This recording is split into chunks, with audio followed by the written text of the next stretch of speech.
Mesdames, Messieurs, bonsoir. Au Touche-à-tout, ce soir, comme première invitée, j'ai le plaisir d'avoir à mes côtés la responsable du service éducatif au Musée minéralogique et minier de la ville de Thetford. J'ai le plaisir d'avoir à mes côtés Marie-Ève Belland. Bonsoir, Marie-Ève. Bonsoir. Depuis déjà un mois à peu près, il y a une nouvelle exposition qu'on appelle les expositions temporaires, là, quand on entre au musée dans la grande salle à gauche. Là. Exact. C'est quoi au juste, là? Tu m'as parlé de Clovis. Oui. Je veux savoir, c'est qui ce gars-là, moi? Alors, première des choses, l'exposition s'appelle Clovis, peuple chasseur de caribou. Oh! Parce que Clovis, c'est pas une personne. Souvent, même moi, je me suis trompée au départ parce que je cherchais le personnage Clovis dans l'exposition. C'est né d'une pointe de projectile. Vous savez, ces petites pointes en pierre là, qu'on mettait à l'embout des lances en bois. Ah oui, OK. Oui, Ou oui. des flèches, là? Ben, en fait, c'est pas des flèches. Ah bon? Ils sont plus vieux que ça encore. Ça, c'est des gens qui ont vécu ici, là, ça fait 12 000 ans. Là, puis c'était vraiment là, la lance avec la pointe qui était en pierre puis qu'on enfonçait dans l'animal. Là. Oui. Bon, ils ont trouvé cette pointe-là à la ville de Clovis, au Nouveau-Mexique. Et à cause de cette découverte-là, le peuple qui utilisait la pointe de projectile s'appelle le peuple Clovis. Ah bon, bon, bon. Fait que si ça avait été trouvé à Thetford, ce serait Thetford, de peuple chasseur de caribou. Ah bon, OK. À peu près. Bon, il n'y a pas trop de chance, là, mais quand même, ouais, c'est né du nom d'une ville, finalement. Et c'est qui est à l'origine de cette exposition-là? Elle vient d'où? Parce qu'habituellement, vous recevez des fois, ça vient du gouvernement du Canada ou des choses du genre, là, ce coup-ci? Ça vient du Centre de la nature et des sciences de Sherbrooke, le musée. C'est une Sur la rue Frontenac? Oui, c'est OK. ça. Ah. Eux, ils ont créé cette expo-là et nous, on est les premiers à la recevoir. Fait que c'est neuf, là, c'est sorti des boîtes. OK. Alors, Ouais. pourquoi que c'est le musée de Sherbrooke qui a conçu, monté, réalisé cette exposition-là? C'est une expo qui met en valeur une découverte archéologique qui a eu lieu dans la région de Mégantic. Ah oui? Oui, au lac aux araignées, pour ceux qui connaissent. C'est là. Oh, ben là, On regardera sur une carte. On regardera sur une On ira carte. sur Google Maps. Lac aux araignées, hein, t'as dit? Lac aux araignées, OK. oui. Et puis, c'est sur le site archéologique Clich-Rancourt. Clich-Rancourt, c'est le nom des propriétaires du terrain. Oui, oui, OK. Des gens qui étaient très friands d'archéologie, fait qu'ils ont fait attention, ils n'ont pas piétiné. Et c'est une découverte qui est en deux temps, 2008 et 2013, quand même assez récent. Et cette pointe de projectile-là prouve qu'il y a eu des humains qui ont séjourné au Québec il y a 12 000 ans. Et ça, c'est la plus vieille trace de l'occupation humaine sur le territoire du Québec. Donc, disons que la personne qui a trouvé ça, elle devait être... Hey, ça doit donner un feeling, ça. La voir là, entre les mains, puis se dire que c'est la preuve qu'il y a eu des humains qui étaient là, ça fait 12 000 ans. Là. Ouais. Est-ce que vous allez la voir? Est-ce que vous l'avez au musée, ça, cette pointe-là? On a une copie, là. C'est trop pressé pour que ça soit exposé comme ça. Par contre, on en a plein. En fait, ils ont découvert, bien sûr, la pointe, mais aussi des retailles de pierre, parce qu'eux, ils la taillaient. Puis tous les petits éclats de pierre qui sortaient, c'est retrouvé. Ils ont trouvé aussi des aiguilles en os, parce qu'ils cousaient les peaux. Ah oui, ouais. oui. Mais on ne retrouve que de la pierre et des os, très rarement. Savez-vous pourquoi? Non. Ben, 12 000 ans, si c'est en bois, ben, ça s'est décomposé. Ben oui, c'est vrai. Oui, fait qu'il n'y a pas rien d'organique. Il n'y a pas de tissu, il n'y a pas de fourrure, il n'y a pas de bois, ce qui reste. Hey, 12 000 ans, là, ça commence à faire loin, ça, en arrière de nous oui, autres. effectivement, oui. Et puis, on l'appelle le chasseur de caribous parce qu'eux, ils suivaient les troupeaux de caribous partout en Amérique. C'était des peuples nomades. Puis ici, c'est un site où le caribou, ici, dans le coin de Mégantic, où il y avait l'habitude de passer. Fait qu'eux connaissaient le trajectoire et ils prenaient des points comme ça et ils séjournaient des camps de chasse. Moi, j'ai eu le plaisir, notamment à Québec, de voir là, des spécialistes qui font des fouilles, puis avec le petit balai. Une petite pelle, puis ils sont là. J'imagine que ça devait être la même chose à Lac-Mégantic. On est loin, le Jurassic Park, là, avec... oui, ça. Mais ils sont là, puis ils tassent, là, puis... C'est couche par couche, Il ne faut pas dépasser, il faut être très minutieux parce que selon la profondeur... quelque chose. Bien aussi, c'est selon la profondeur où vous le trouvez. ça vous donne une idée aussi de l'époque. Parce que plus c'est enfoui dans le sol, plus ça fait longtemps. Vous avez des couches qui ont été par-dessus. Ben oui, oui, oui, oui. Ouais. Ouais. Alors, mis à part là, de cette pointe-là, Oui, là, oui. mais qu'est-ce qu'on peut voir à l'exposition là, qui est en cours? Là? L'exposition, elle est en 2 sections.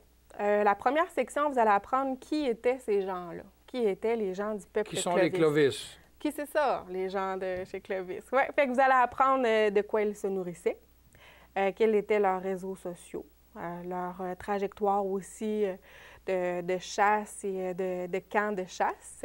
Vous avez même un habitat qui est parfaitement réaliste, là, en vrai peau de caribou avec les bois qu'ils devaient traîner. Puis vous pouvez aller à l'intérieur faire un petit dodo d'après-midi. Puis aussi, qu'est-ce qu'ils mangeaient, les types d'armes qu'ils utilisaient, leurs techniques. Et la deuxième section, là, c'est vraiment sur la fouille archéologique. Okay. Donc, vous rencontrez les archéologues et les spécialistes qui ont travaillé sur le site de Cléche-Rancourt. Puis, vous avez une panoplie de découvertes qu'ils ont fait là-bas, puis ils expliquent aussi le processus d'une fouille archéologique. Hey, ça doit être intéressant. Et là, c'est commencé depuis à peu près, quoi, au mois de janvier, en tout cas? Oui, 9 janvier déjà. Le 9 janvier, et ça dure jusqu'à quand? 9 mai. Jusqu'au 9 mai? Oui. Bon. Moi, qui est un habitué, qui est un membre du musée, je me dis, si une exposition se termine le 9 mai, ça doit être stratégiquement parlant, parce que cet été, il va y en avoir une nouvelle. Effectivement. Est-ce qu'on peut en parler? Oui. Oui, une Allons-y. primeur. Vous savez, le Musée minéralogique reçoit des expositions, mais il en conçoit aussi. Et nous sommes en ce moment en train de concevoir une expo itinérante. Ça veut dire qu'il y a des musées de partout au Canada, au Québec, qui vont pouvoir la louer, sur les pierres gemmes. Pas J apostrophe gemmes, G-E-M-M-E. Oui, c'est ça. Sur les pierres taillées. Et puis, c'est une expo que nous allons offrir pour la première fois au musée. Et c'est sous forme d'une enquête scientifique. Là, vous allez découvrir comment on fait pour savoir si c'est une vraie, une fausse. Ah oui, oui. Ben oui, parce qu'il y a des faussaires depuis des milliers d'années dans les diamants et tout ça. Donc, ouais. Mais vous avez pris à quel endroit vos exhibits, là? Nos belles pierres qui brillent, oui, là. Oui. Ça, c'est un don qu'on a reçu il y a quelques années. Et c'est à cause de ce don-là qu'est venue l'idée de l'exposition pour mettre en valeur. OK. Alors là, au lieu de mettre ça dans des boîtes, puis... Puis que nous, on aille le regarder quelques fois sur l'heure du midi, là, non, on va pouvoir... tout le monde va pouvoir voir les petits trésors. Je pose une question niaiseuse comme ça, là, mais est-ce que ça vous arrive souvent d'avoir des dons de particuliers qui est intéressé aux roches?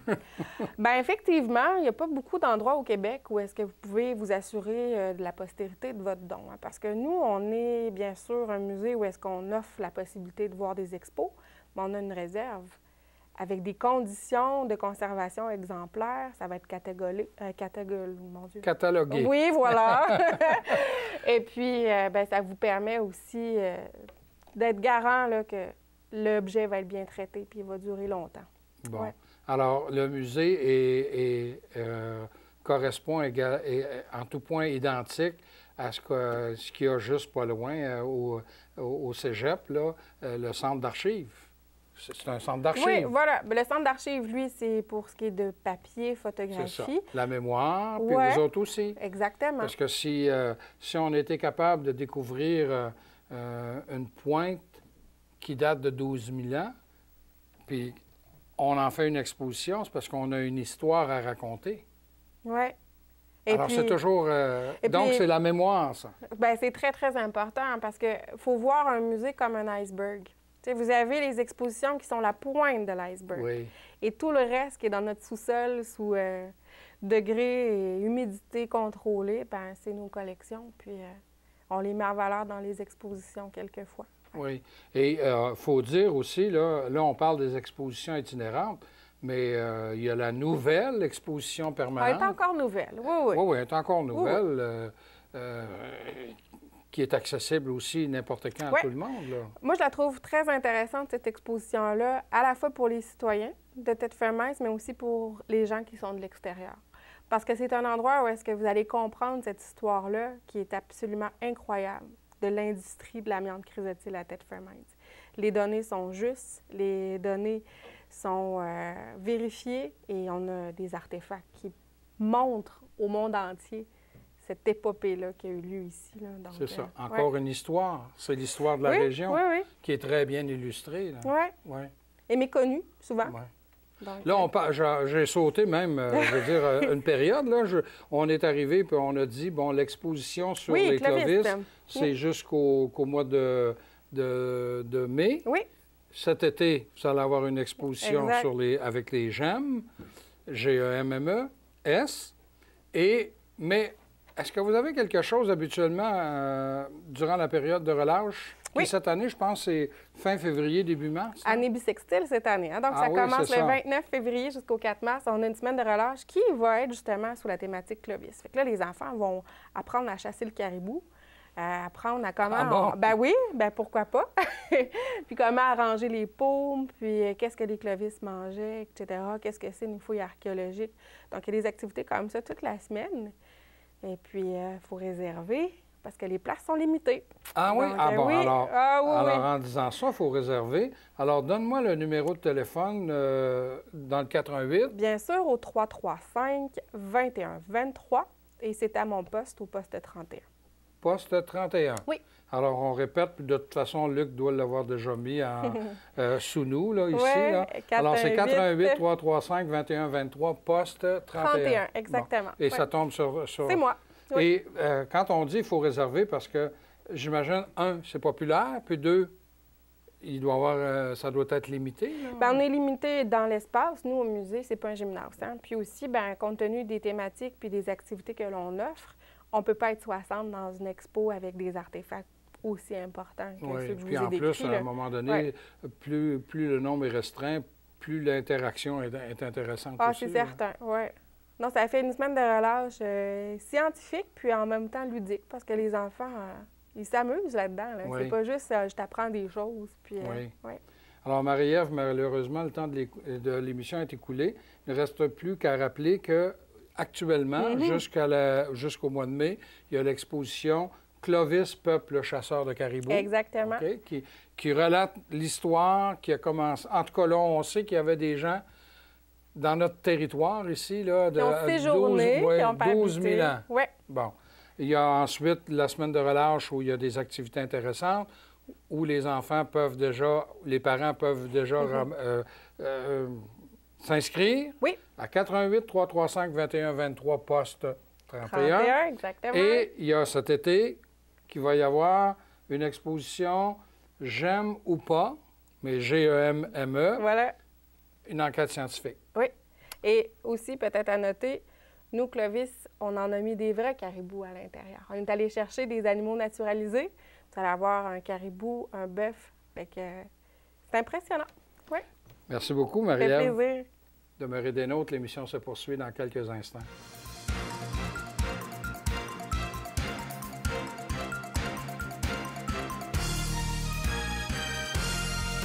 Comme deuxième invité, j'ai le plaisir d'avoir un chroniqueur que vous allez reconnaître. C'est le vice-président de la Société canine de Thetford, qui est également un éducateur en soins canins, si je peux appeler ça comme ça.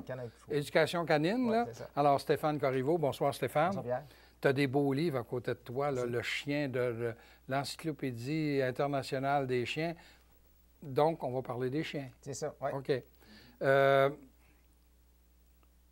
Comment je fais, moi, qui ne connais pas ça, là, si je veux avoir un chien? La première chose qui est bien importante avant de faire l'achat d'un chien, c'est de voir du côté familial, la famille. Vous êtes, exemple, une famille entière, 4 personnes, exemple, deux adultes, 2 enfants.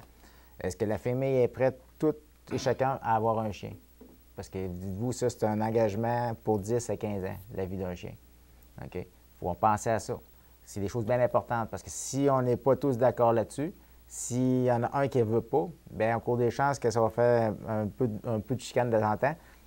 Puis le chien, il restera rarement dans la famille, la majorité du temps. Bien, quand on dit là, que c'est un engagement de 10 à 15 ans, là, ça veut dire tout. Là, hein? Quand on dit aux enfants, vous allez vous en occuper, là. C'est en plein ça. Il y a des tâches qui ne sont pas nécessairement agréables, là. C'est en plein ça. C'est autant les tâches pour le chien, autant il faut penser à avoir du temps pour lui, à le toiletter, à le nettoyer. Parce que pas, un chien va avoir besoin du brossage. Il faut pas 1, 2, 3 fois par semaine, un chien a besoin de brossage. Ensuite de ça, il faut essayer son exercice à faire. Ça, c'est à tous les jours. En plus, il faut penser aussi qu'il faut avoir la place pour l'avoir. Parce que là, avant de choisir un chien, bien, il y a des petits chiens, des moyens chiens, des gros chiens. Puis là, il faut avoir l'espace. Si tu restes dans un appartement, dans une maison, un grand terrain, à campagne, il faut tout regarder ça. Il faut être sûr de notre coup. Ensuite de ça, qu'est-ce qu'il faut penser? C'est qu'il faut que quand on va acheter notre chien, avant de l'acheter, bien, il faut avoir le budget. Parce que là, veut pas, il y a le coût d'achat de chien. Il y a des soins vétérinaires qui peuvent être appliqués aussi pour le chien. Il y a les soins, la nourriture, puis il y a des cours d'éducation canine à suivre avec le chien. C'est important. Même si on est déjà habitué même si on a déjà eu des chiens, c'est bon d'aller suivre encore des cours. Parce qu'il y a certaines méthodes, certaines outils qui peuvent changer. Puis en même temps, ça permet de sociabiliser le chien, à avoir d'autres choses. Ensuite de ça, quand on va décider d'avoir notre chien, quand la famille décide, OK, correct, on est prêt à avoir le chien. Là, l'autre chose qu'il faut regarder aussi, c'est nos sélections. C'est qu'est-ce que je veux faire avec mon chien. Je veux-tu avoir un chien qui va être pantouflard? Je veux-tu avoir un chien que, moi, je fais du jogging, je vais avoir un chien qui va me suivre. Ah oui, c'est beau temps, mauvais temps, ça. hiver comme été. Il faut que tu regardes tout ça. Tu fais toutes tes sélections, tu fais tous tes choix. Tu marques tout ça sur une feuille, puis tu élabores tout ça. Quand ça, c'est tout élaboré, là, après ça, tu vas aller consulter soit des livres, comme j'ai apporté ici, les encyclopédies, ou ben non, vous pouvez aussi aller sur Internet, sur le site du CKC. C'est le Club canin canadien. OK. On va l'écrire en bas là, de nous, là. C'est ça. OK. Alors, on peut aller sur ce site-là. Sur ce site-là, qui vont vous aider à prendre une décision d'acheter, comment acheter un chien, comment voir s'il y a des races. Puis après ça, vous allez voir la sélection d'une race.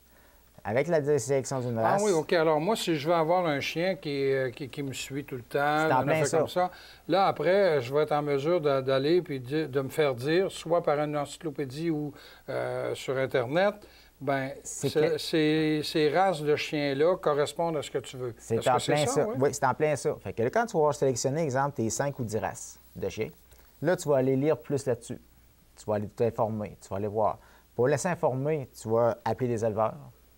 Ou le souci du CKC, vous allez avoir ça aussi. Des éleveurs. Vous allez voir les éleveurs, vous les appelez. Vous avez même l'information supplémentaire. S'il y a un centre, c'est pas un centre, mais s'il y a un salon canin, vous allez voir le salon canin. Ou comme ici à Tête-Fermée, encore le 28-29 mai prochain, il va y avoir la compétition canine. Fait qu'à la compétition canine, il va y avoir au-dessus de 200 éleveurs qui vont être là. Fait que vous pouvez aller voir, aller discuter avec eux autres. Eux autres vont vous aider plus à prendre votre sélection. À un coup, votre sélection est faite. Vous dites, OK, correct, moi, exemple, je vais avoir, je sais pas, moi, un chihuahua. OK? Strat, petit chien, je reste dans un appartement, je veux prendre un petit peu de temps avec, mais il a besoin d'exercice, c'est bien correct. Bien là, vous allez voir l'éleveur du chihuahua. Un coup, vous allez arriver devant l'éleveur du chihuahua. La chose qui est importante, c'est de discuter avec lui, de voir c'est quoi. Vous avez des jeunes enfants, des adolescents, les enfants sont prêts à partir. C'est quoi vos... Puis lui, il va être capable de sélectionner le chiot d'emporter, qui va correspondre à vos besoins. Ouais. Ça, c'est très, très, très important. De ne pas gêner aller voir un éleveur. L'éleveur, lui, il connaît sa race, il connaît ses chiens, il a fait déporter, puis il connaît aussi ses tempéraments de chiots, parce qu'on fait tous des tests de tempérament ces chiots. Ah oui? Aux alentours de la 4e semaine de naissance. Déjà? Oui, 4e semaine de naissance, on est capable de savoir les tempéraments des chiots. Donc là, si je comprends bien, là, on ne peut pas y aller au pif. Là. Non. Parce que depuis le début, là, tu n'arrêtes pas de me dire, il faut faire évaluer, il faut prendre une liste, il faut faire ci. Moi, là, je te dis, là, il me semble que j'aimerais ça avoir un berger allemand. J'en voyais un beau là, sur le livre. Là. Moi, ces chiens-là, ils m'attirent. Mais ça correspondait peut-être pas en tout à ce que je vais m'attendre, puis être obligé, à un moment donné, de me rendre compte que c'était pas nécessairement le meilleur chien que j'aurais pu avoir. Non. Et puis ça doit arriver souvent, ça. Oui, ça arrive aussi, parce qu'il y en a qui vont acheter un chien sur un coup de cœur. Oui. Ils vont voir le chien... Un coup de cœur ou un coup de tête? Oui, un coup de cœur ou de tête, mais ils vont voir, exemple, un coup de cœur. Ils trouvent le chien super beau. Ils vont le chercher, ils l'emmènent chez eux. Là, ils s'aperçoivent, bien, gars, le chien ne correspond pas à moi, parce que, exemple, le chien a besoin de beaucoup d'exercice. Ça veut dire que le chien doit marcher, exemple, entre 1 heure et 2 heures par jour. Et moi, j'aime pas ça marcher. Alors là, je viens de me faire prendre. Là. Me faire prendre. Vous n'aimez pas ça. Exemple, on parlait d'un berger allemand. Vous n'aimez pas ça toiletter. Brosser le chien 2 à 3 fois par semaine. Parce que le chien a besoin de toilettage, il a besoin de se faire brosser. Et parce que ça fait du poil, puis il faut le toiletter. Toutes des choses de même, bien là, si ça ne correspond pas à vous autres, bien, vous êtes mieux à aller voir pour d'autres races. Ouais. Ça, c'est bien important. Jamais acheter un chien sur un coup de tête, ni avoir un coup de cœur dessus.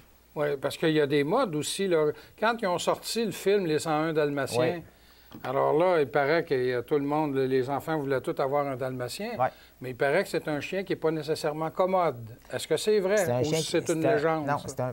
c'est un chien qui est commode, sauf que c'est un chien, en partant, c'est un chien qui demande beaucoup d'exercice. Bon. Parce que c'est un chien qui est enjoué, qui demande d'exercice, qui a besoin aussi d'avoir un petit cours d'éducation canine, puis apprendre à connaître le chien, connaître ta race. Ça, c'est important parce qu'avant d'acheter un chien, avant de prendre notre sélection définitive, on dit j'ai choisi tel chien, de connaître la race. Ça, c'est bien important, pour voir tous les specs au grand complet, pour voir ça correspond-tu bien avec moi, notre tempérament, nous autres, Ouais. avec la famille. Ça, c'est important.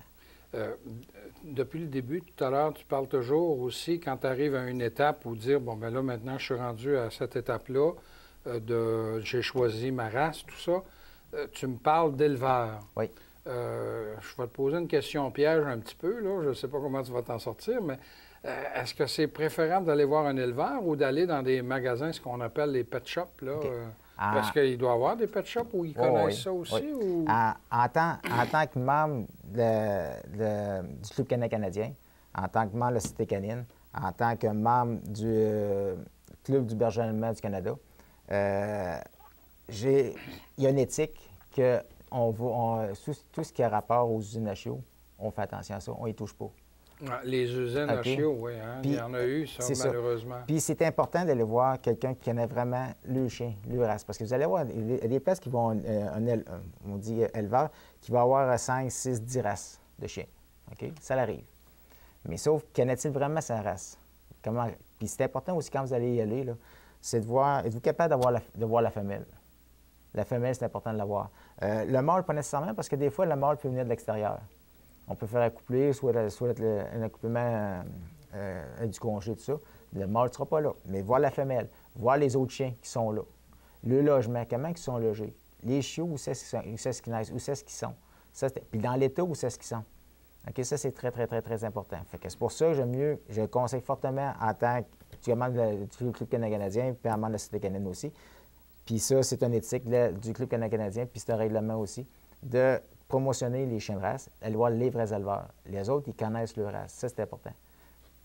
Pour être sûr sur ça. C'est sûr, certains, des fois, les pet shops, ils peuvent bien connaître un chien, oui, mais pas de là à connaître vraiment la race à 100 OK. C'est important de venir aller voir ça. Pour un chien de race, là, Oui. j'imagine que ça dépend encore là des races, tout ça, mais ça peut jouer là, un bracket de combien à combien? Juste l'achat d'un chien, parce que tantôt, tu as dit il y a un budget relié à ça. Il y a l'achat, il y a les soins du vétérinaire, il y a la nourriture, enfin, il y a tout ce qui concerne. Il faut que ce chien-là vive aussi. Oui. Là. Oui. Quand on parle d'achat d'un chien, que ce soit, peu importe le chien, il faut se budgéter, tout dépendant des races. Ça peut partir aux alentours de 500, ça peut monter jusqu'à 3 000, 4 000 ou 5 000 pour l'achat d'un chien. OK, dépendant de la race, c'est ce qu'on va chercher. Ça peut être le pédigré aussi qui va faire en sorte que le prix du chien va monter. Il faut regarder ça, c'est bien important. Puis aussi, en allant voir un éleveur, l'éleveur va avoir des garanties sur le chien. Souvent, là, ça va être de 2 à 3 ans contre les maladies héréditaires, espèces de la hanche et des coudes. Ah, maman, oui. Puis en plus, quand vous l'achetez directement un éleveur, bien, l'éleveur, lui, si vous avez l'exemple avoir besoin de soutien par rapport à l'éducation de votre chien, bien, il va pouvoir vous conseiller. Il va vous dire, OK, va voir telle personne, va voir tel éducateur, va voir ci, va voir ça, il va t'aider. Puis eux autres aussi, ils vont s'occuper de t'aider. Ouais. Fait que on a toujours une référence et c'est bien important. Puis en allant voir un éleveur, bien, en allant voir tout son pédigré, bien, souvent, l'éleveur, il va toujours vous tenir au courant. Comment ça va avec ton chien, tout ça. Puis il aime ça avoir des nouvelles, il aime ça avoir des photos. Puis s'il y a quoi que ce soit, ils sont toujours en référence. Ils vont toujours être là tout le temps. Ouais. Ça, c'est important. Est-ce que sur le territoire de la MRC des Appalaches, est-ce qu'il y en a beaucoup d'éleveurs? Ou... Il y en a quelques-uns, oui. Oui. Je ne connais pas tout le nombre exact, OK. mais oui, il y en a. Il y en a. Oh, Et est-ce que ce sont des races accessibles, là, ou ce sont des races rares? Ou... Non, pas mal toutes des races OK. accessibles. OK. Toutes des races accessibles. Il y a, il y a une panoplie d'éleveurs avec une panoplie de chiens qui sont accessibles pour tous et chacun, puis ils peuvent répondre à vos besoins. OK. Initialement, il faut regarder nos besoins, comme je parlais tantôt au début. Ouais. C'est à partir de là, on va sélectionner notre race. OK. Qu'est-ce qu'on veut avoir. OK. En d'autres mots, là, si quelqu'un, une petite famille, là, veut mettre toutes les chances de son côté, il faut qu'il prenne le temps d'évaluer qu'est-ce qu'ils veulent comme chien et les conséquences d'avoir un animal à la maison. Et si tout est conforme, là, c'est là qu'on va aller chercher un chien qui correspond à nos besoins, à nos goûts, C'est ça, à notre liste qu'on va sortir de nos besoins. C'est exemple, mettons, je dis, OK, moi, je suis capable d'aller marcher 2 heures par jour, ça ne me dérange pas. Toiletter mon chien 3 fois par semaine, ça ne me dérange pas, je suis prêt à ça. Beau temps, mauvais temps, je sors dehors. Je fais toutes mes sélections, toutes. Je vais avoir un chien à poil, un chien pas de poil, un chien qui ne perd pas son poil, un chien qui est hypoallergique. Je vais faire toutes mes sélections de même avant. Ensuite de ça, je vais aller consulter. Je vais aller voir sur des revues ou aller sur le site du CKC pour voir exactement c'est quoi j'ai. Je vais voir pour qu'est-ce qui répond bien. Vous allez avoir des races de chiens qui vont arriver, qui vont vous aboutir. Paye ces races de chiens-là, bien là, je vais aller voir les éleveurs qui correspondent vraiment aux chiens. Parce qu'il y a certains chiens, vous allez dire, bien moi, ce chien-là, j'en veux pas parce que je le trouve pas beau. Bien, oui, il y a une question de goût aussi. C'est ça aussi. Bien, Stéphane, je te remercie beaucoup. Ça fait grand plaisir. Alors là, tu as dit que le 28 et le 29 mai, vous allez avoir le Salon canin? Non, c'est la compétition canine. Ah, la compétition canine, ça, c'est toujours à l'Aréna? À l'Aréna Mario Gosselin. OK, alors 28-29 mai. Oui.